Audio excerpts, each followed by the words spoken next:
petites secondes, Darius nous rejoint. Il me disait qu'il y a eu plusieurs versions du film. Est-ce que parmi vous, il y a des gens qui l'ont vu sur Netflix? Et est-ce que c'est le même montage? Oui, c'est le même montage que... Ok, c'est le même montage qu'on a cet après-midi, parce qu'il y a eu plusieurs montages. Il a vu un montage avant Venise. Vous savez que le film était à Venise au mois de septembre. Et puis il y a eu un autre montage, encore un autre. Enfin, il y a 3 ou 4 montages. Voilà, je vois Darius qui arrive.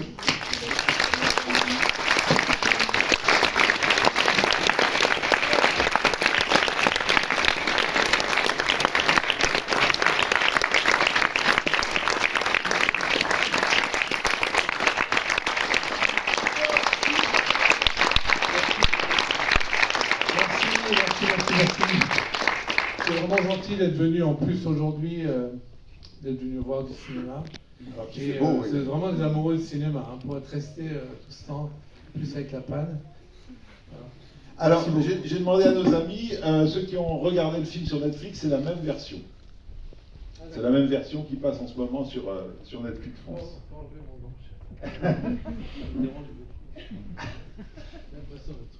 Alors, moi je voulais savoir comment ça s'est passé pour que vous arriviez sur ce film. C'est la première fois que vous collaborez avec Inaritu. C'est quoi l'historique de cette collaboration sur ce film? L'historique de cette collaboration, c'est un coup de fil. C'est un coup de fil, en fait, c'est Alfonso Cuarón qui m'a appelé et qui m'a demandé s'il pouvait donner mon numéro de téléphone à son ami Alejandro. Et Alejandro m'a appelé. Je rentrais d'un travail de Berlin, j'entrais d'un autre travail. J'étais fatigué, mais j'étais très excité de lui parler. C'est un réalisateur que j'aime beaucoup. Et il m'a appelé tout de suite. En fait, c'est un film c'était très important de faire. Comme vous voyez, c'est un film très très personnel. Et donc, il m'a appelé. Ça a été une série de coups enfin, ça a été 3 coups de fil. Et puis, où il a commencé à me parler de son film d'une façon très en profondeur. Enfin, il a commencé à me parler du film. Est-ce que vous êtes libre? Est-ce que vous viendriez enfin, c'est en anglais, donc version, Are you free? et voilà, et donc je me suis retrouvé, et il m'a envoyé le scénario. Donc c'était un metteur en scène qu'on sentait qui avait un besoin très fort d'un allié, quelqu'un de très proche de lui qui puisse. Le film s'était arrêté à cause du Covid 2 fois en préparation, et donc il m'a demandé de venir. Il m'a dit, mais après avoir longtemps parlé, il m'a dit, mais tu n'as pas lu le scénario encore, 2e ou 3e coup de fil? Je dis, ah non, tu m'as pas envoyé. Il était très, comment on dit, secretive, il est très secret, comme certains metteurs en scène. À juste titre, il était très secret avec son scénario. Très peu de gens l'ont, j'ai connu ça avant. Mais c'était formidable parce qu'il me racontait tout le film d'une façon tellement passionnante qui était différente de lire un scénario. J'allais dire un parchemin, un scénario. Et puis il m'a envoyé le scénario tout de suite à ce moment-là, quand il a compris qu'on devait faire ce film ensemble. Et j'ai lu le scénario qui était incroyable, qui était la plus belle chose que j'ai jamais lue, qui était vraiment un scénario. C'était très, comme encore une fois, c'était très personnel, mais c'était très, très beau, très mystique en même temps, très philosophique. C'était magnifique à lire et complètement fou. Je ne savais même pas comment on allait faire ce film. Ça paraissait tellement compliqué que. Et puis, en parlant à d'autres personnes qui étaient impliquées dans ce film, ils m'ont dit que c'était un challenge. Les challenges, comme vous pouvez voir, c'était, comment dire, un challenge. Je n'ai pas utilisé les mots, parler en franglais. Un défi. Un défi technique, après les défis techniques. Et les défis techniques, bon, c'est assez étourdissant au début, et puis après, on est bien obligé, quand on a décidé de faire un film avec un metteur en scène, on est bien obligé faire les choses. Donc c'est une équipe, c'est toute une équipe qui fait un film. C'est des assistants extraordinaires, le son, le designer du son qui est absolument génial, qui est là, Nicolas Becker.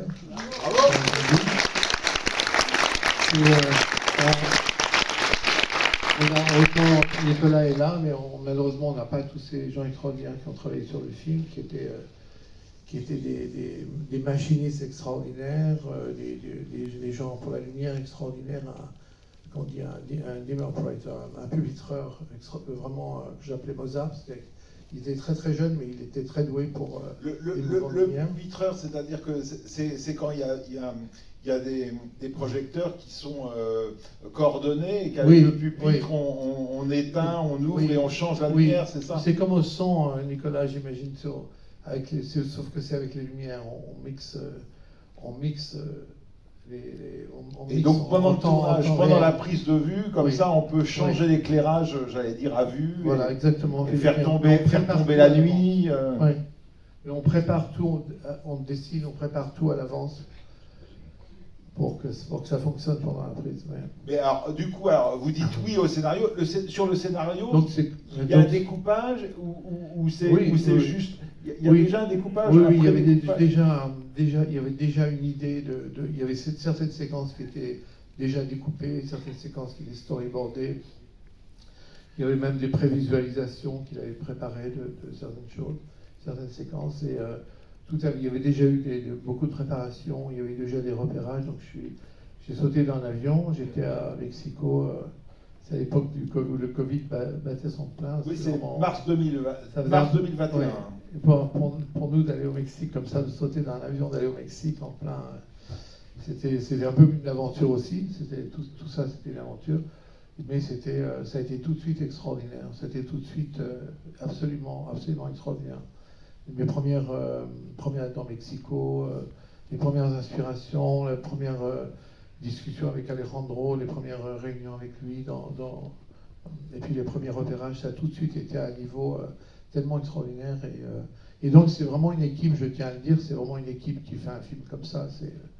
C'est pas seulement nous deux, c'est vraiment des gens, des assistants extraordinaires, des assistants caméra, des cadreurs, un coloriste, quelqu'un qui fait des couleurs. Le film a été tourné en Vistavision, mais en numérique. On avait un coloriste aussi qui suit sur tous mes films, Gabriel, qui est très très fort aussi pour la couleur. Donc c'est toute une équipe de gens qui sont devenus comme moi passionnés par le metteur en scène, qui ont été vraiment qui ont suivi ce film. C'est comme une petite famille qu'on avait à l'intérieur d'une très grande famille. Et puis il y avait tous les Mexicains autour de nous qui étaient absolument. Il y avait des électriciens mexicains, machinistes mexicains, des gens qui étaient vraiment. Et surtout les producteurs mexicains, Carla, Stacy, tous ces gens qui étaient vraiment. C'est toute une équipe qui fait vraiment un film et qui le fait. Ils ont une façon de faire des films qui est un peu. J'ai ressenti ça un tout petit peu en Corée aussi, quand j'ai fait ce film en Corée. Il y a quelque chose de Bong Joon-ho qui est différent de faire un film. Je ne sais pas pourquoi, je trouve différent de l'Angleterre ou l'Amérique. Voilà. C'est-à-dire qu'il y a peut-être moins le côté charge syndicale comme il y a aux États-Unis, qui est un côté peut-être plus. Oui, je ne sais pas si c'est ça, je ne sais pas exactement ce que c'est, je ne peux pas décrire tout. Je ne suis pas très fort pour les. J'imagine que Inarritu au Mexique, ça doit représenter quelque chose, que les équipes de cinéma doivent vraiment être super contentes de travailler avec, non? Oui, ils sont tous assez subjectifs. Parce que c'était son retour. Alors j'imagine que la première discussion que vous avez eue avec lui, c'est quelle caméra on prend? Est-ce qu'on fait de l'argentique? Est-ce qu'on fait du numérique? Quel format d'image? Oui, il était question à un moment, on a parlé de faire le film en 70 mm sur pellicule. Mais moi, quand je tourne pas, si je tourne pas dans une ville où il y a un laboratoire, ou tout près d'un laboratoire, pour tourner en 35 mm, en 70 mm, je n'aime pas l'idée d'avoir à attendre autant pour les rushs, surtout en ce moment maintenant avec la pellicule et le laboratoire. Donc, oui, c'est très long. Donc voilà. Et donc j'avais déjà une caméra sur laquelle j'avais fait plusieurs projets, plusieurs films. avec laquelle je suis très à l'aise, c'est Alexa, la Reflex VistaVision 70 mm. Et donc, je lui ai proposé ça. On a fait des essais avec le 70 mm et le 35 et le numérique. Et l'autre idée, c'est de faire le film en scope aussi en 35, dans lequel je suis très à l'aise. Et si vous prenez le film un petit peu comme ça, directement en cours, dont il fallait un peu brûler les étapes, il fallait aller directement au but, il ne fallait pas passer encore un an à chercher. Donc j'avais 5 semaines pour préparer le film. Normalement, un film comme ça, on prépare en 10-12 semaines au minimum. Voilà. Donc, oui, parce que chaque séquence a son lot de spécificités. On ne peut pas dire, voilà, on va faire ça comme ça. Mais par contre, il me semble qu'il y a quand même une unité dans le film qui est le grand angle. Il y a beaucoup de grands angles. Oui. Alejandro aime beaucoup tourner avec le grand angle. Il a fait sur Birdman et sur Revenant. Il aime beaucoup les grands angles. Oui. Donc c'est lui qui a proposé ça? Oui, lui il avait proposé ça, et puis on a fait des essais avec des séries d'objectifs, et puis je comprenais que c'était vraiment son univers, sa façon de raconter l'histoire, c'était comme ça. Et moi j'ai changé un petit peu des choses, mais on a tourné avec des objectifs grand angle, qui deviennent beaucoup plus, ces objectifs deviennent beaucoup plus grand angle avec cette caméra 70 mm, qui fait que les objectifs sont 2 fois plus grand angle que normal. Et du coup, ça donne cet aspect presque onirique, surréaliste à l'image. Oui, il avait envie d'avoir le monde vraiment autour de son acteur principal et d'avoir l'acteur très proche de lui et très grand dans le champ, que ça soit très proche de lui. On voulait être très proche de sa peau, faire des gros plans, mais sentir tout le monde derrière, le décor derrière. Et du coup, avant de se lancer, est-ce que vous échangez sur le visuel du film? Par exemple, est-ce que vous regardez des films, des tableaux, des photos? On a regardé beaucoup de choses, oui, dans les studios mexicains de Churubusco, qui sont des grands studios de l'époque de l'âge d'or du cinéma mexicain, Hollywood. On a regardé beaucoup de films, on nous a envoyé une très bonne copie de 8,5. Auquel on pense évidemment beaucoup. Qui était très inspirant. On a regardé beaucoup de films. Il m'a montré des films de Roy Orbison que je ne connaissais pas du tout. Roy Anderson que je ne connaissais pas du tout. Extraordinaire, suédois, chanson du deuxième étage. Oui. Donc ça a été vraiment une découverte aussi pour moi. Il faut voir les films de Roy Anderson. Moi j'ai montré les films de Buñuel que j'aime beaucoup. Lesquels? Et j'ai montré Los Olvidados que j'aime beaucoup. Et on a regardé, je me souviens qu'on a regardé d'autres films de Fellini aussi. On a regardé du Wood Amarcord. Ginger et Fred? Non, pas Ginger et Fred. À cause de la télé, je pensais. Non. J'aime moins les derniers films de Fellini en fait. Non, mais on a regardé Los Olvidados, on a regardé des films de Bob Fosse, All That Jazz. On a regardé pas mal de choses. Du Godard aussi, j'ai vu que vous aviez regardé du Godard. On a regardé des films de Godard, je ne sais plus. On a regardé tellement de choses en projection, on a regardé des clips de films et des films en entier. Sur ce film, je n'ai pas regardé The Man Godard. Qu'est-ce que je sais pas, j'ai lu ça, j'ai lu dans un entretien, vous disiez que vous aviez regardé ça. Ça va venir après. Et des tableaux aussi alors? Oui, on a regardé des tableaux, on a regardé des photographies. On a regardé des photographies d'une photographe que on avait regardé avec notre coloriste, cette photographe qui s'appelle Vivian Mayer. On a regardé ces photos en couleur de Vivian Mayer pour l'atmosphère des pots de la ville, des extérieurs jours du film et des intérieurs, surtout des extérieurs jours dans la ville de Mexico. On a regardé des tableaux surréalistes ensemble de Chirico et de Paul Delvaux. Magritte, on a l'impression. Oui, Magritte, beaucoup Magritte aussi. Magritte. Alors, c'est surtout Paul Delvaux et Chirico. Ce qui est intéressant, c'est que vous parlez toujours de votre coloriste. Alors, on n'a pas l'habitude d'un directeur de la photo qui parle de son coloriste. Est-ce que vous pouvez nous dire le travail que vous faites avec lui? J'aime beaucoup tourner en film, en fait. J'aime beaucoup tourner encore avec la pellicule en film. Et quand je tourne en numérique, au début, j'étais très timide avec le numérique. Et puis j'ai fait une série pour Amazon en numérique où le réalisateur était vraiment prêt à faire des expériences sur la couleur. Nicolas Winding Refn, sa fameuse série pour Amazon. Il m'a un peu libéré, on s'est un peu libéré comme ça, un peu sur le numérique, lui et moi. Et puis voilà, et donc en film, je suis très à l'aise, et en numérique, j'étais très timide au début. Et je ne comprenais pas pourquoi on était venu si vite au numérique. On pouvait tourner en numérique, bien sûr, c'est formidable le numérique. Mais je trouvais qu'on nous avait un peu forcé la main à tourner. On s'était mis sur la plateforme du numérique au niveau mondial. On était obligé, tout d'un coup, les projecteurs devenaient numériques, tout devenait numérique. Et je trouvais que c'était un peu forcé, on nous avait forcé. C'était un peu comme si commercialement, c'était la chose qu'il fallait faire. On nous forçait à ça. Moi, j'aimais pas trop l'idée de traîner à absolument tourner en film pour tourner en film. Je voulais vraiment tourner avec les deux. Et puis, j'ai tourné avec un premier coloriste que j'aimais beaucoup. Et puis après, j'ai rencontré un autre coloriste à New York qui est un artiste, qui est un ami, et avec qui on a fait un moment de route ensemble. On fait des films ensemble, voilà, en ce moment. Et c'est pour ça que je parle de lui, parce que c'est comme un assistant, c'est comme un premier assistant caméra ou un cadreur. C'est des gens qui sont très proches de vous, qui ont un regard sur les acteurs, qui écoutent le metteur en scène avec vous, et c'est très important de les mentionner. Mais il intervient à quel moment? Après la prise ou avant la prise?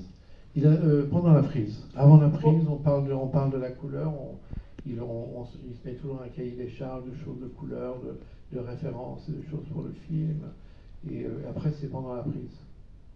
Donc, en direct, pendant la prise, oui, il injecte de la couleur, il ajuste les couleurs, oui, comme on ferait le point sur l'image, il fait le point sur la couleur, c'est ça? Avant la prise, et après, c'est vraiment comme un laboratoire. Il faut imaginer le travail qu'on fait avec ce coloriste, c'est comme si le film était traité dans un petit laboratoire pendant la prise de vue, le soir, et après, le film peut être monté presque. C'est-à-dire qu'on a je travaille avec un très très bon coloriste, un Français, Damien Van der Krussen, qui vit à New York, qui travaille dans un laboratoire à New York, mais que j'ai rencontré. C'est lui qui fait la couleur de nos films en ce moment. Il est très très très bon et très intéressant.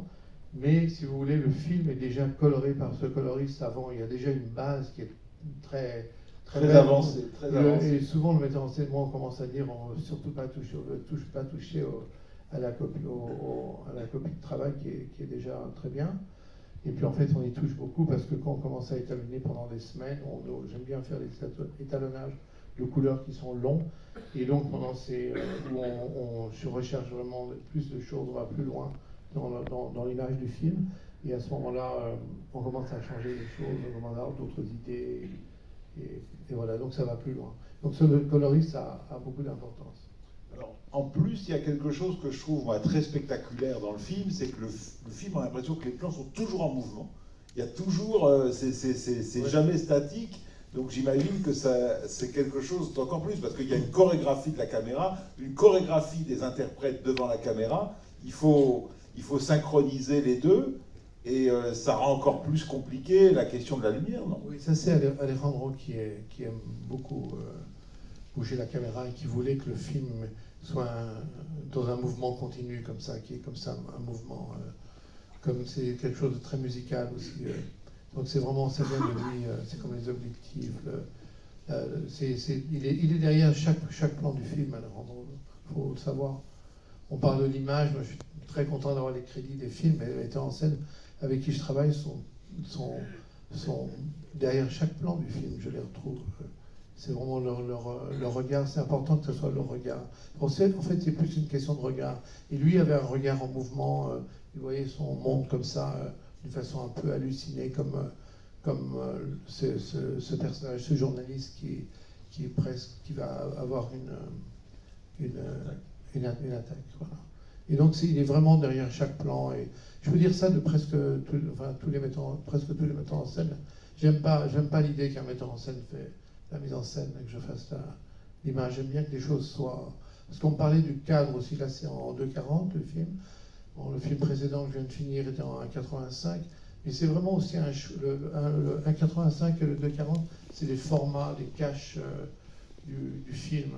Et c'est très important de pouvoir en discuter avec le metteur en scène, de pouvoir en discuter avec le chef décorateur, que ça soit quelque chose que tout le monde ait embrassé un peu, cette idée de l'image du film, que ce ne soit pas seulement juste un caméraman qui fait l'image du film. Pour moi, c'est très, très important. Du coup, comment ça se passe? Vous faites une lecture ensemble du scénario, ou scène par scène, il vous explique sa vision de la scène, ou comment?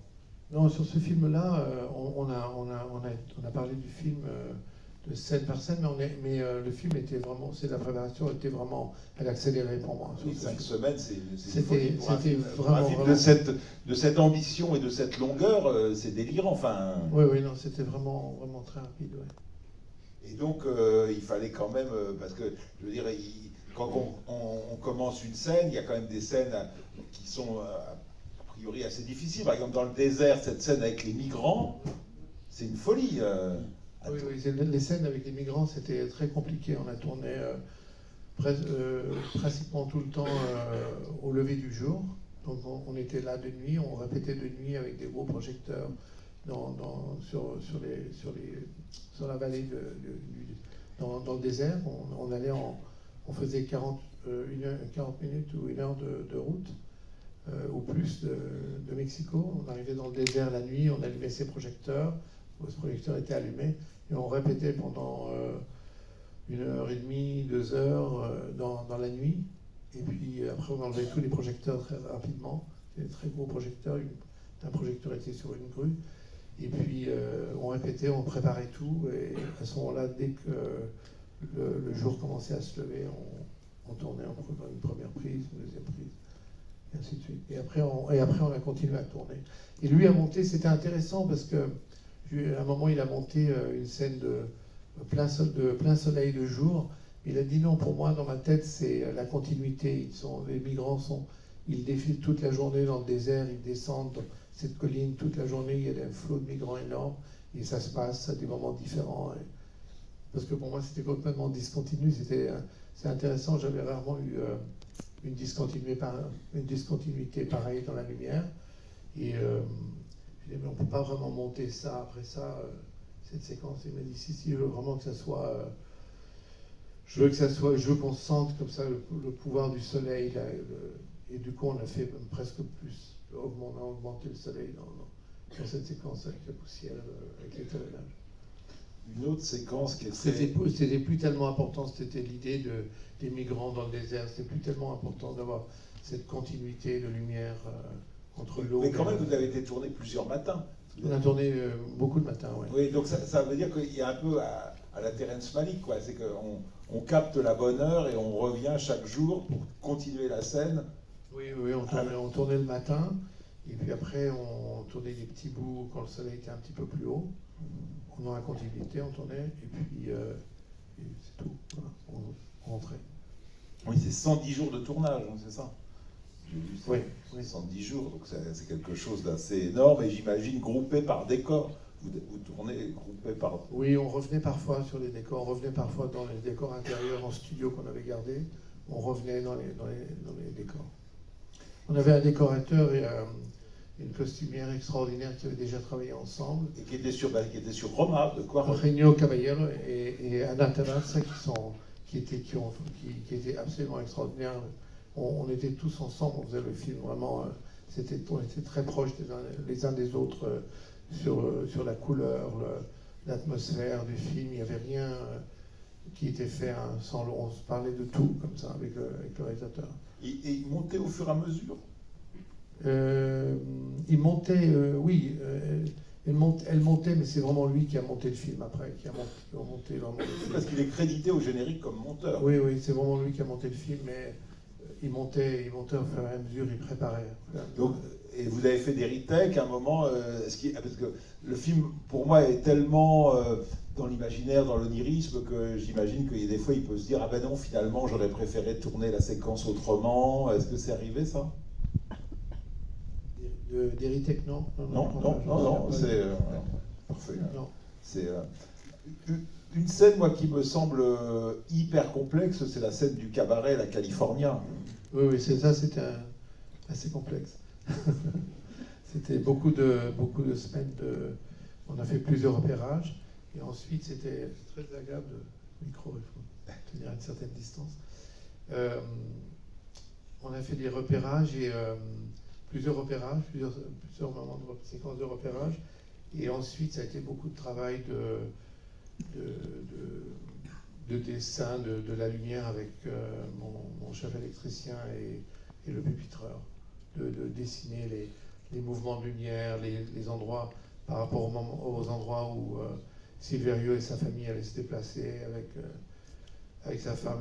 C'était assez complexe, assez long à faire parce qu'il y avait des moments de lumière qui arrivaient, je ne sais pas si on s'en rend compte, mais il y a des moments de lumière qui arrivent pile synchrone avec lui, avec ses déplacements.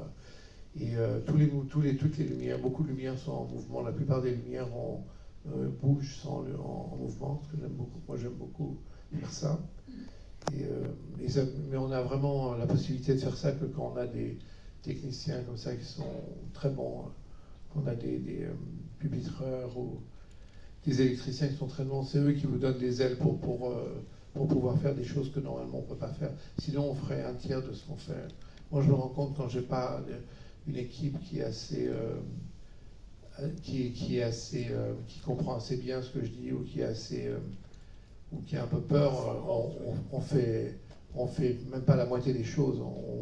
On est l'ombre de soi-même en fait. C'est le fameux adage, on est aussi bon que l'équipe.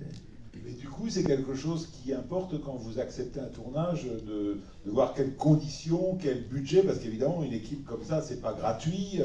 Il faut quand même avoir des fonds pour mobiliser tout ça. C'est des questions qui arrivent très vite. Non, quand j'accepte un tournage, je ne sais pas les autres, je ne sais jamais les autres. Non, c'est à vous que je demande. Je ne sais jamais comment les autres, comment ils font. J'aimerais bien savoir d'ailleurs, j'aimerais bien avoir des indices. Mais en tout cas, moi, quand j'accepte un tournage, j'oublie tout ça, j'oublie toutes les choses et je me tombe amoureux d'un metteur en scène et j'ai envie de faire le film à cause du metteur en scène, à cause des acteurs, et donc j'oublie tout. Puis après, je me dis, oh là là, on va pouvoir on va pouvoir faire ça, il va falloir que j'ai telle personne, et voilà. Donc, et c'est très important de constituer une équipe qui vous suit, parce que sinon c'est vraiment... sinon on n'a pas des ailes, on ne donne pas des ailes au metteur en scène, en fait. Si nous-mêmes, on n'est pas assez vigilants, on ne donne pas assez de force au metteur en scène pour faire les films. Donc c'est très, très important. Ce qui est intéressant quand je vous entends, c'est qu'en fait, au-delà des scénarios, au-delà des sujets, en fait, vous choisissez les metteurs en scène. Non, c'est les metteurs en scène qui me choisissent. Moi, je ne choisis pas les metteurs en scène. Vous êtes modeste. Non, mais il y a des films, il y a des gens qu'on peut aider, il y a des metteurs en scène qu'on peut aider, d'autres qu'on ne peut pas aider parce qu'on ne sait pas faire, ou alors c'est le scénario qui c'est pas juste de faire le film. Parfois, ça serait pas juste parce que on sent qu'on va être un boulet. Non, mais je veux dire, c'est dangereux la lumière. On peut trop éclairer, on peut faire des choses. Bien sûr. Donc il faut être sûr du metteur en scène avec qui on travaille. C'est d'abord eux qui vous choisissent. Et c'est pour ça que vous aimez travailler avec les mêmes. Par exemple, 3 films avec James Gray. Avant, j'avais l'impression que je ne faisais jamais de film avec le même metteur en scène. Vous avez commencé avec Caro et Jolie, vous faites 2 films vous faites Delicatessen et La Cité des Enfants. Oui, c'est vrai. Et après, vous retrouvez Jean-Pierre pour... Avec Jean-Pierre et Caro, oui, c'est vrai. On a fait plusieurs films ensemble. Donc déjà, il y a cette idée de contribution. Avec Woody Allen, on a fait plusieurs films ensemble aussi, oui. Non, c'est vrai, après... mais là, ça commence à devenir de plus en plus intéressant maintenant, je sens. Pourquoi ? Je sais pas pourquoi. Parce qu'on creuse la relation, parce qu'on se connaît mieux et qu'on n'ose plus, on fait non, j'ai l'impression que c'est une très bonne question, Philippe. J'ai l'impression que c'est... Pardon, je vous ai coupé. Non, j'ai l'impression que c'est parce que je vais plus vite aux choses, je me rends compte plus vite, plus rapidement de ce qui est important pour nous, pour le metteur en scène et pour le film. C'est-à-dire aussi, j'imagine qu'on a moins besoin de se parler si on se connaît très bien, que vous entrevoyez tout de suite ce dont ils ont envie et que vous pouvez foncer davantage. Oui, peut-être, c'est une présomption, hein, je suis pas sûr, mais peut-être que je sais plus rassurer, je sais plus aborder un metteur en scène maintenant qu'avant et plus l'écouter qu'avant, peut-être. Je sais plus, c'est beaucoup une question d'écoute. Souvent, on s'emporte dans des choses, on part dans des idées sans avoir assez écouté le metteur en scène, et donc on fait beaucoup de choses inutiles ou on part dans une mauvaise direction et tout ça.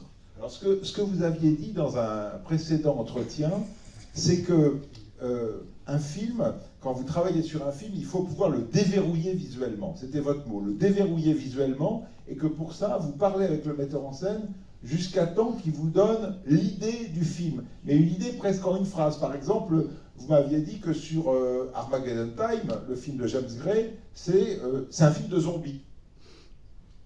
C'est une histoire de fantôme, oui. Oui, une histoire de fantôme, oui, voilà. Oui. Et que cette idée-là, une histoire de fantôme, va complètement... Alors qu'on peut se dire, ben, pourquoi il dit ça? C'est un film qui reconstitue son enfance et tout ça. Du coup, ça c'est la clé pour construire l'éclairage. Oui, je me souviens plus, c'est lui au moins qui ont commencé à parler de cette histoire de fantôme, mais oui, c'est comme ça. Et donc c'est ça. Et par exemple là, qu'est-ce qu'il vous dit Inarritu sur ce film? Quelle est l'espèce de Big Bang qui... C'était plus lui, c'était plus sa personne, et c'était plus le fait que c'était une histoire personnelle, et que c'était plus que lui et Silverio, c'était lui en fait, quelque part. Et c'était ça, le Big Bang, c'était lui, c'était devenir un peu lui, que la photographie devienne un peu lui-même en fait. C'était ça, je crois, c'était ça. Et puis c'était Mexico beaucoup. Mexico a une très grande influence. La ville, l'atmosphère de la ville, et les Mexicains ont une très grande influence sur moi qui connaissais pas du tout le Mexique, et ce qu'ils m'en a dit, et les endroits où ils m'ont emmené, ce dont on a parlé en jeunesse du film était très important. Et ça, je crois que c'est comme ça que le film s'est fait en préparation. C'était presque un avantage de ne pas connaître Mexico. Oui, peut-être, oui.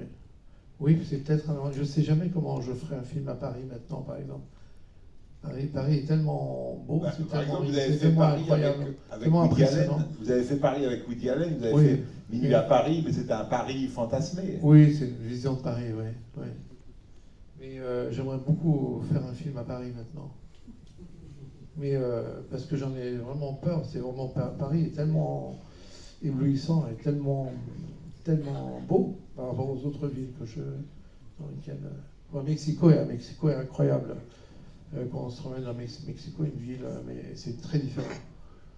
Mais je ne sais pas pourquoi je parle de Paris. Ben si, mais en même temps, ce qui est très excitant, c'est que quand vous faites un film, l'image n'est jamais réaliste. Enfin, je veux dire, des Delicatessen, vous avez un ton très particulier, enfin, une texture d'image très particulière. On vous doit l'image de Seven, avec ces noirs si profonds, qui reprenait, je crois, un procédé de Storaro que vous avez adopté. Oui, c'est un mélange, oui. C'est un mélange de choses procédées sur la couleur.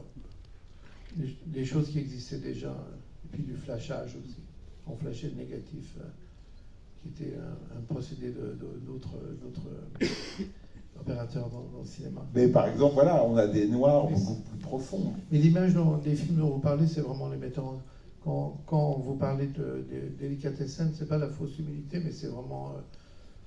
je retrouve vraiment Caro et Jeunet, c'est vraiment leur univers, c'est vraiment leur atmosphère. Et Seven, c'est vraiment David Fincher qui est derrière chaque plan du film. Oui, mais c'est en fait, d'accord, mais c'est quand même un couple. Enfin, c'est une union, oui, le chef opérateur et le metteur en scène. Parce que si on vrai. regarde d'autres films de Caro et Jeunet, ils n'ont pas cette image-là. D'autres films de Fincher, ils n'ont pas cette image-là. D'autres films de Darius Khondji, c'est pas cette image-là non plus. C'est-à-dire que c'est vraiment un mélange. Oui, c'est vraiment un mélange du metteur en scène. On ne peut pas dire qu'il y a un style Darius Khondji de lumière. J'espère que non. Vous vous définiriez comment? Comme un interprète? Je n'ai pas d'idée comment le définir. Je ne sais pas parler de moi-même, donc c'est vraiment ouais. Mais C'est pas une bonne chose, c'est pas du tout pareil. Ouais. en fait, ça revient à ça. Ce que vous nous expliquez, c'est qu'on Un parle interprète. avec le metteur en scène, un interprète. Ça, Une interprétez forme d'interprète, mais parfois j'entends des interprètes. Un interprète, c'est trop littéral, c'est trop. Peut-être interprétation au niveau littéraire. Comme Edgar Poe était traduit par Baudelaire, comme une façon littéraire peut-être. Quand je vois des interprètes traduire juste des metteurs en scène à des conférences de presse, c'est trop littéral. Et vous travaillez avec les acteurs? Vous avez besoin d'un lien avec les acteurs? J'aime beaucoup les acteurs, oui. J'aime beaucoup. Je travaille avec les acteurs, mais j'aime bien être en retrait aussi. J'aime bien que les metteurs en scène soient le plus proche de leur acteur, le plus longtemps, le plus proche possible. Et puis, moi, je suis juste. Après, j'écoute quand je peux, et je suis avec les acteurs, et je parle très peu aux acteurs en fonction des metteurs en scène. Je parle aux acteurs, mais j'aime beaucoup les acteurs. Ouais. C'est les acteurs qui me font faire les films des metteurs en scène. Quand vous êtes sur le tournage, vous êtes situé à quel endroit sur le plateau? Parfois, en ce moment, je suis dans une tente parfois, avec un moniteur et mon coloriste pour régler la couleur. Parfois, je suis avec le metteur en scène, ça dépend. Ça dépend des films ou Ça dépend des des films. metteurs en Comme scène? sur les longs métrages, maintenant, je cadre pas. Donc, quand je cadrais, j'étais derrière la caméra. On dit au premier rang, on est là avec les acteurs. Et comme je cadre pas, ça dépend, différents endroits dans le plateau. J'aime bien me déplacer en fait, j'aime bien avoir des angles différents sur le plateau. Et je passe pas mal de temps dans la tente qui est une chambre noire dans laquelle on voit l'image comme elle se fait en numérique. Et c'est pour ça que j'ai hâte de tourner un film en argentique. Pour avoir des expériences. C'était quand le dernier film que vous avez fait en argentique? C'était le film du frère Safdie. Uncut Gems. Uncut Gems, qui est aussi sur Netflix. Oui, voilà, c'est encore un film Netflix. On doit le projeter en salle. Bah, peut-être. C'est fait pour être projeté en salle. Ben oui. Moi, je suis très vieux jeu, hein. Je pense que les films. Mais non, mais on est tous là. Tous, regardez, on est tous là parce qu'on veut la salle de cinéma. Les projecteurs sont trop forts. Bon. C'est très admiratif, et je suis vraiment admiratif de vous. Hein. Il fait tellement beau dehors. Je regardais le Louvre. Le Louvre, en passant sur les quais de la Seine, je regardais le Louvre en voiture, et c'était tellement beau. Et Paris, c'est tellement incroyable. Surexposer le soleil de pleine face sur le Louvre, on aurait dit un espèce de grand dinosaure allongé comme ça. Ce qui est fou, c'est que ça doit être super de vivre avec vous, parce que constamment, c'est comme si vous regardiez le film. Enfin, la vie est comme un film. Par moment, seulement par moment. C'est merveilleux parce que tout à coup, vous voyez la beauté du réel au-delà du réel. Après, il faut un metteur en scène pour raconter les histoires. Parce que ça, c'est juste des images. Alors peut-être justement nos amis qui sont là, ils auront peut-être envie de vous poser des questions. On peut imaginer leur donner la parole. Oui. Bon, J'ai un micro ou on peut parler fort, hein. Voilà. Sinon, je ferai le haut-parleur. Alors, bonsoir à tous. Bon après-midi à tous. Déjà, je voulais remercier Philippe, parce que l'énergie que vous avez à transmettre votre passion des films, du cinéma, moi, il y a une partie des raisons pour laquelle je suis là aujourd'hui. Hein. Ah ben, merci beaucoup. Donc, merci. Bravo, c'est la première chose qu'on aurait fait. Merci d'avoir dit ça. Ensuite, pour parler du film que j'ai vu, j'ai l'impression que ça parle beaucoup de rapport entre la réalité, la fiction, le fantasme, les choses concrètes, les choses à terre, l'immigration, les fantasmes de sa vie personnelle, les rêves, enfin voilà. Je ne vais pas décrire le film, mais ce qui m'intéresse par rapport à vous, c'est de me dire dans quelle mesure il y a la technique, la préparation, tout ce que vous avez expliqué, qui va se confronter au réel des comédiens. Ce qui, pour moi, dans le film, ce qui me fait me connecter au réel, c'est la justesse du jeu, leurs émotions qui font que voilà, c'est pas du faux, quoi. Il n'y a pas d'effets spéciaux, parce que j'ai vu une grande équipe d'effets spéciaux sur ce film. Donc ma question, qui est générale sur votre carrière, vous l'avez un peu abordée, c'était de me dire dans quelle mesure le rapport au jeu, la personnalité des acteurs, du personnage, va conditionner vos propositions auprès d'un metteur en scène, en termes de ton, en termes d'humeur. Vous voyez, entre ce qui est la prépa du film et le moment où sur le plateau il y a un truc vrai qui est... Voilà, donc je vous laisse... Je ne sais pas comment répondre à ça. C'est une très bonne question. On m'a pas posé, mais je ne sais pas vraiment comment y répondre. Les choses se font vraiment petit à petit. Ça se fait beaucoup à travers le metteur en scène. On vient de mon metteur. Je ne sais pas votre nom d'abord. Ça me gêne beaucoup. Je ne sais pas les noms de la personne qui Bonjour, je m'appelle Nicolas. Nicolas. Merci de votre question. Nicolas, ça vient beaucoup par le metteur en scène. On rencontre les acteurs et j'ai pas bien, je crois que j'ai pas bien compris. En quoi le jeu, c'est-à-dire qu'on prépare quelque chose à la préparation, et en quoi le jeu des interprètes, ce qu'ils vont apporter à l'instant T du tournage, peut influencer la lumière. C'est ça. Oui. En quoi le jeu peut influencer la lumière Ce qu'ils apportent, leur humeur, peut-être même avant de jouer, quand ils arrivent sur le plateau. Non, c'est une très bonne question. Le jeu des acteurs influence la lumière parfois, et parfois ne le fait pas parce qu'on travaille avec des metteurs en scène qui sont très précis, qui demandent aux acteurs de faire des choses très précises par rapport à la caméra, au mouvement de la caméra. Et les mouvements de la caméra sont... La lumière est faite en fonction de l'histoire des acteurs, du déplacement des acteurs. Et parfois, les acteurs décident autrement dans la préparation le matin ou la veille, décident qu'ils ne seront pas à l'aise pour le faire de cette façon-là et qu'ils veulent faire d'une autre façon en déplacement ou assis ailleurs, ou au lieu d'être près d'une fenêtre, ou dans un autre endroit de la pièce, ou dans un autre endroit complètement différemment, et on s'adapte à ça. Il faut parfois s'adapter.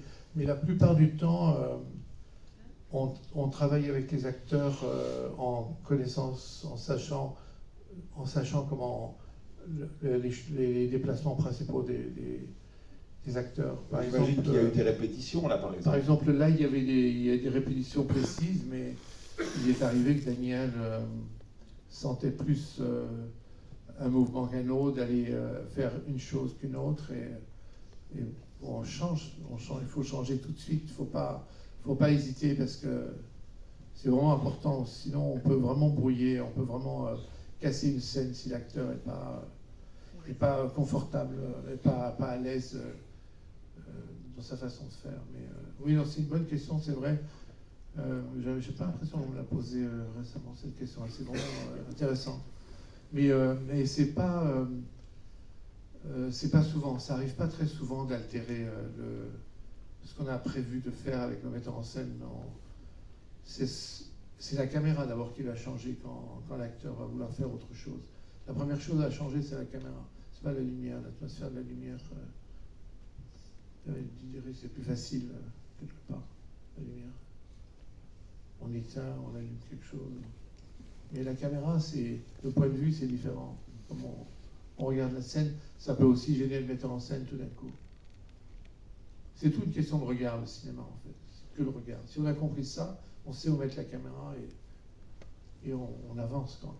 Et si on n'est pas sûr du regard, du point de vue, on va chercher tout autour, mettre la caméra, et on va se couvrir, mais ça, vous ne travaillez pas tellement avec des cinéastes qui se couvrent. Non, j'ai la chance de ne pas travailler comme ça. Ça ne veut pas dire qu'on sait exactement toujours, mais on cherche aussi, bien sûr, mais on cherche avant, mais c'est plus un regard.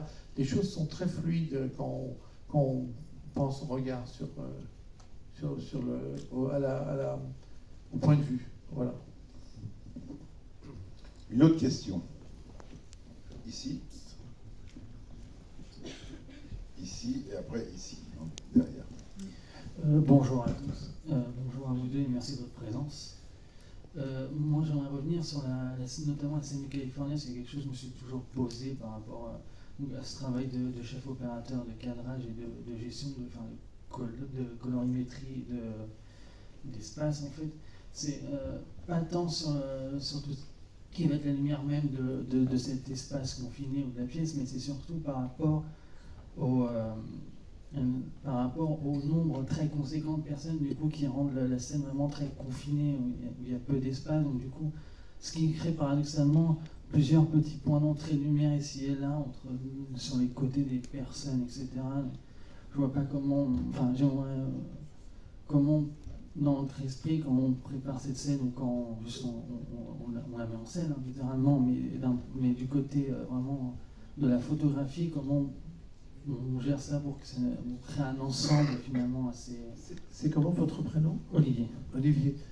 Vous parlez de scènes en particulier dans ce film? Dans le California. Dans le cadre de Bardo, Dans c'est le cadre de la fête de California Dancing Club. Oui. Ça, c'est le California Dancing Club, c'est vraiment une chorégraphie. C'est comme une chorégraphie où le point de vue, où l'acteur et les acteurs principaux partaient d'un endroit, allaient dans un autre endroit. Et donc, c'était toute une chorégraphie de la caméra avec les acteurs et après de la lumière.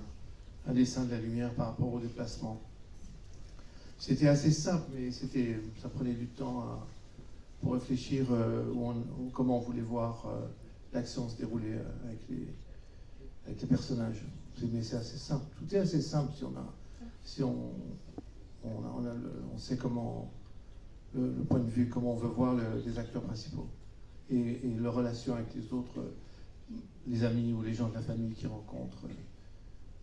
Après, la lumière, c'est une question de rêve, de choses qu'on se raconte. On éteint les lumières, on en allume d'autres. Contre-jour. C'est beau ça de dire ça, la lumière c'est un rêve qu'on se raconte. Ouais. Non mais c'est un peu comme ça.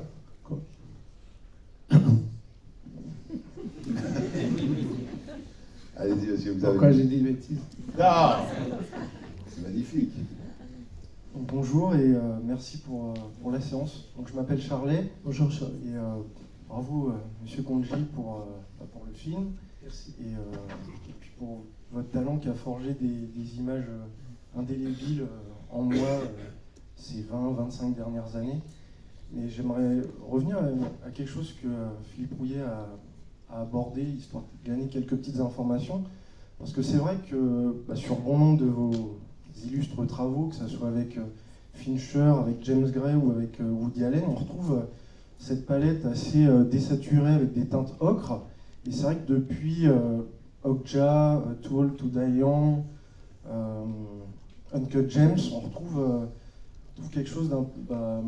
moi je trouve qui dénote avec les précédents travaux que j'ai cités. Est-ce que c'est vraiment la découverte du numérique ou alors il y a une envie vraiment de vous diversifier à ce propos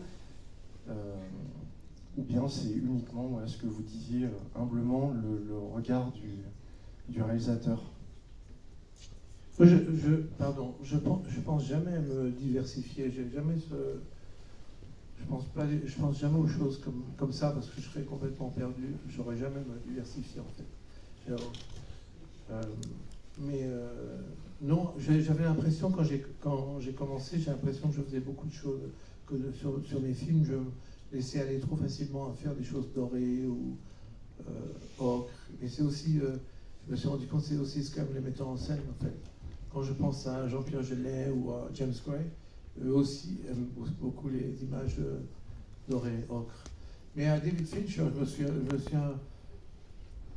souviens pas qu'on parlait de doré du tout. On parlait de lumière par au-dessus, on parlait de vert, on parlait de beaucoup de sous-exposition. Mais je me souviens pas qu'on parlait de doré. Mais vous n'êtes pas le seul à parler de doré. On parle souvent de Seven en disant que c'est doré. Mais bon, ça c'est peut-être une chose que j'ai tendance à faire. Peut-être, bon, le pas toujours compte. Ou c'est peut-être une protection parfois. On fait une couleur que vous savez faire, une ambiance que vous savez faire, une lumière que vous savez faire, une couleur que... C'est peut-être une sorte de forme de protection, de se protéger. On ne sait pas quoi faire d'autre, je ne sais pas. Enfin, en même temps, je sais pas comment. On a l'impression que vous avez très vite essayé de vous protéger de ça, parce que par exemple, ce qu'on regarde après Seven, vous faites Beauté volée de Bertolucci, ou alors là, c'est au contraire, c'est la Toscane, c'est la lumière de la Toscane, et puis derrière, tout de suite, il y a Evita d'Alan Parker, qui est encore une autre proposition. Oui, c'est très bien de parler de ça, parce que c'est très violent comme changement de l'un à l'autre. Ce qui était très bon pour moi, c'est la meilleure chose qu'on peut souhaiter à un directeur de la photographie, ou un décorateur, ou un compositeur de musique, quelqu'un qui fait le son, d'avoir des projets très différents les uns des autres. Et j'ai eu la chance de pouvoir travailler sur des films très différents, et encore maintenant complètement différents les uns des autres. Ça, c'est vraiment une très très grande chance, parce que qu'on passe de Seven à Beauté volée, tout ce qu'on savait faire, qu'on croyait qu'on savait faire, on avait appris à faire. D'ailleurs, j'ai appris à faire quelque chose en photographie. C'est vraiment bon à mettre à la poubelle. Il n'y a pas grand-chose qui reste. Parce que même ce qui nous plaisait, à faire, ça ne plaisait pas au metteur en scène. À Leonardo Bertolucci, ça ne correspondait pas au film, c'était pas son film. J'aurais pas pu. Bien sûr. Et puis tout d'un coup, on était en décor naturel dans des cases, des maisons, des villas, vraiment des casas, des maisons toscanes en terre, bas de plafond, très profond, avec des petites fenêtres. C'était un film de lumière du jour. Parfois, il y a des films qu'on a fait qu'on aimerait bien refaire. J'aimerais bien refaire Beauté volée aujourd'hui. Je le ferais différemment. Il y a des films qu'on ferait, presque tous mes films. Il y avait une question là. Enfin, on apprend des choses à travailler plus simplement, peut-être. C'est peut-être une question de simplicité. Bonjour Darius. Ici. Où êtes-vous? Là. Je m'appelle Andrés. Bonjour. Je vous remercie pour cette magnifique film. Et je voulais vous demander si vous avez travaillé avec une équipe mexicaine et qu'est-ce qui vous a marqué du paysage mexicain dans cette procès du film. Oui, j'ai travaillé avec toute une équipe mexicaine. J'ai amené 2 techniciens d'Europe, 2 techniciens et 2 techniciens de New York, 3 techniciens de New York et 2 techniciens de Los Angeles, quelques techniciens de Los Angeles, mais tout le reste de l'équipe, qui était nombreuse, étaient tous mexicains. Et certains étaient vraiment très bons et très passionnés. Ce qui m'a marqué du Mexique, tout était extraordinaire. Mes premières promenades dans Mexico City, on m'a emmené dans les endroits de Mexico City, dans le downtown de Mexico, autour d'où on a tourné, du Zócalo, les rues, vous voyez les rues qu'on voit dans le film. Et quand on se promène, je me promenais avec mon chef électricien, je me souviens. Parfois je me promenais avec le décorateur, parfois je me promenais avec le réalisateur beaucoup. Et qu'on marche dans les rues, c'est incroyable ces endroits. Ils ont une force incroyable qui est très impressionnante en fait, comme un géant, comme quelqu'un qui vous regarde tout le temps, qui vous observe. On se sent tout petit. Et puis je crois que où on adore, j'imagine qu'on adore ou on n'adore pas. On n'aime pas le Mexico et le Mexique, mais bon, moi j'adorais tout de suite. Et je crois que c'est une des raisons pour lesquelles je me suis tellement bien entendu avec le metteur en scène, avec Alejandro. C'est parce que j'ai adoré son pays tout de suite. Et que moi-même je suis un peu, j'exagère un peu, mais un peu déraciné aussi, parce que mon père était iranien. J'ai été élevé en France, j'ai grandi en France de mère française, ma mère était française. Mais je suis un peu comme ça entre les deux aussi. Il y a un mélange comme ça, étrange, qui vient par moments de l'un et de l'autre, et que j'aime beaucoup en même temps, mais parfois douloureux, qui est très douloureux aussi. Et le plaisir est fait de douleur aussi comme ça. Et au Mexique, on sent la douleur très très forte, mais on sent la beauté incroyable. Et puis les gens mexicains sont aussi très, très beaux, très incroyables. Plastiquement, c'est très excitant de tourner. C'était un peu quand j'ai tourné mon premier film aux États-Unis, on en parlait, Seven, c'était un peu ce choc visuel aussi. Il y avait quelque chose de très choc comme ça.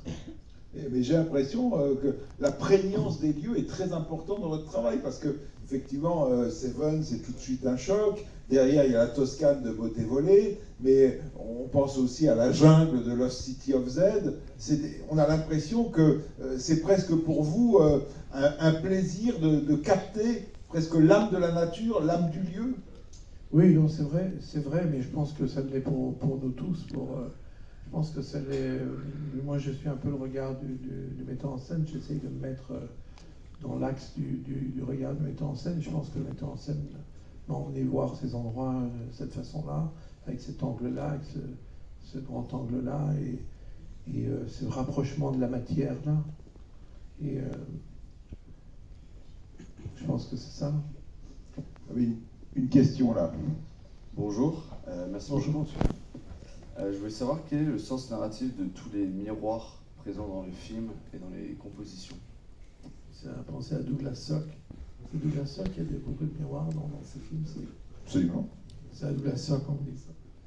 Les miroirs, faudrait demander ça, faudrait poser cette question à Alejandro.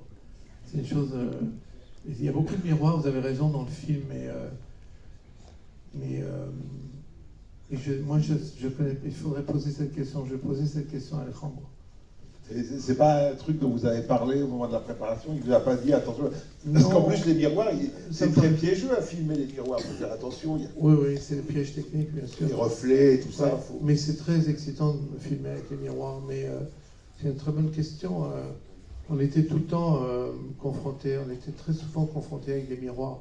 Et moi, j'aime beaucoup les miroirs, j'aime beaucoup les matières réfléchissantes. J'aime beaucoup les reflets de quelque chose, j'aime beaucoup l'idée d'identité, j'aime beaucoup l'idée du double, le doublement des choses, et j'aime beaucoup l'histoire de fantômes. Le miroir, c'est toujours le rêve et la réalité.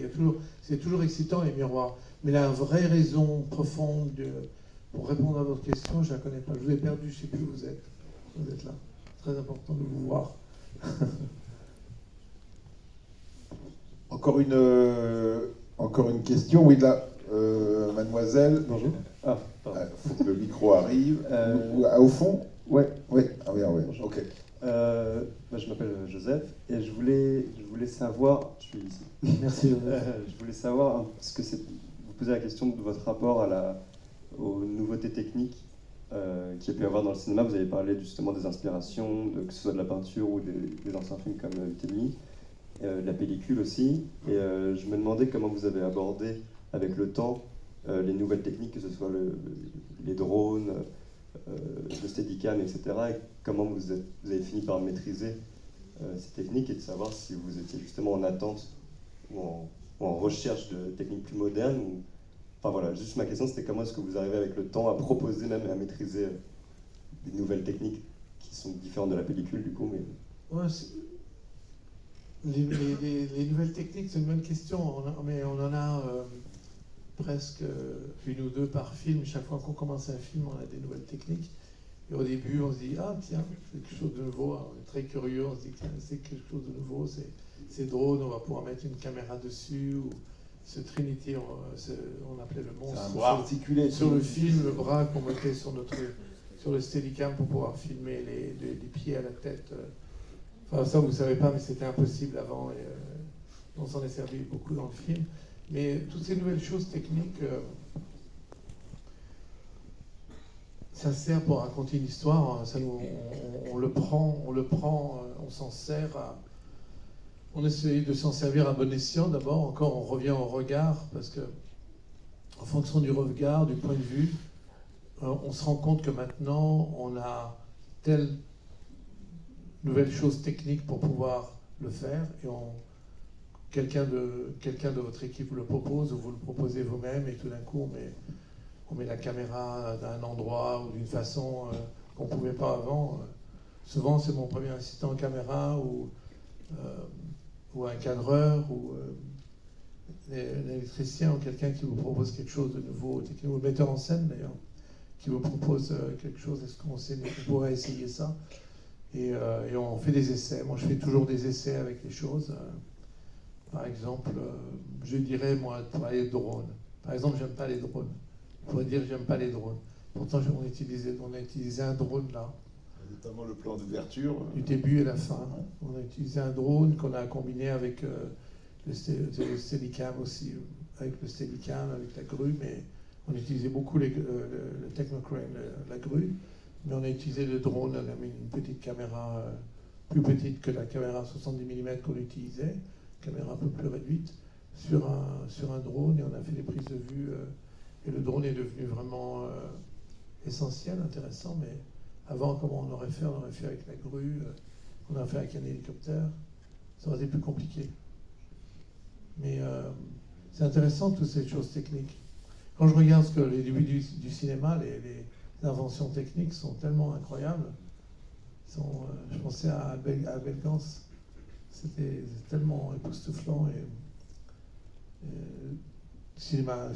le cinéma muet, il y a des choses, vous regardez l'aurore de Murnau, c'est vraiment bourré d'inventions techniques, ce film, l'aurore de Murnau. Vous devriez, si quelqu'un ne l'a pas vu, vous devriez vraiment le regarder, le revoir et le revoir. C'est un des plus beaux films de l'histoire du cinéma du monde. Et donc il y a des inventions techniques incroyables. Et moi, quand j'étais jeune étudiant, je voulais faire du cinéma, j'étais voir le Napoléon d'Abel Gans, c'est tellement incroyable. Ou les films de Bondarchuk aussi, ou le Guerre épée, oui. Et des choses incroyables, on les voit courir avec une caméra 70 mm sur l'épaule. Alors que la caméra 70 mm, c'est vraiment très très lourd. Ouais, mais j'ai eu l'impression aussi que très longtemps, vous avez fait des clips, des films différents, comme le Zidane et tout ça, qui étaient aussi des territoires d'expérimentation. Oui, les films publicitaires, certains films publicitaires étaient vraiment des terreaux incroyables d'expérimentation. Surtout au début, comme je connaissais rien en technique, j'apprenais beaucoup en faisant des essais. Et à l'époque, on faisait beaucoup d'essais pour les films publicitaires et pour les clips. On essayait des choses, on projetait des images sur les personnages, sur les acteurs, on projetait des films, on refilmait ça. On projetait sur une fleur. On essayait plein de choses, c'est très intéressant. Et c'est ce qui manque maintenant. En ce moment, je ne fais pas de film publicitaire, mais c'est ce qui manque d'essayer des choses. Bah oui, vous enquillez tellement les longs métrages. Mais je le fais sur les films. C'est qui sont, je veux dire, à la suite, il y a quand même eu Armageddon Time, Bardo, Mickey 17, le bon Juno, et vous allez repartir bientôt dans 2 mois sur un autre film. Il n'y a pas le temps de... C'est la rançon du succès. Que des sujets très excitants, donc voilà. Peut-être une dernière question, mademoiselle avait levé la main là. La seule chose intéressante, c'est le fait de pouvoir faire des films intéressants. Bonjour, je m'appelle Marie. Bonjour Marie. Vous parliez du regard tout à l'heure. Je me demandais si vous étiez déjà arrivé, qu'en étant déjà engagé sur un projet, un réalisateur vous demande de poser un regard qui vous mette mal à l'aise ou qui vous gêne vraiment sur les comédiens, sur la scène que vous filmez, et comment vous aviez pu gérer ce genre de situation. Oui, oui, ça m'est arrivé d'avoir... On demande de regarder parfois des scènes qui étaient gênantes à regarder, oui. Mais elles sont gênantes au début, c'est un choc visuel au début, c'est un choc de situation. Et puis après, ça ne l'est pas. Après, c'est un laboratoire de recherche. On fait un film et donc ça devient autre chose. Et justement, est-ce que... c'est toujours un petit peu gênant parfois. Il y a des choses qui sont gênantes dans le cinéma, quand on fait du cinéma, parce qu'on avance et on ouvre une porte et tout d'un coup, ça devient une porte où la pièce est un peu étrange. Je me souviens quand je faisais... Too Old to Die Young avec Nicolas Beninafet. C'était pour la télé. Incroyable série. Pour la télévision, mais... Ça ne ressemble plus à une série, enfin c'est comme un film. Hein, mais Nick a vraiment des idées incroyables. Et j'étais vraiment dans des situations vraiment que j'avais pas connues, et certaines qui qui me mettait mal à l'aise.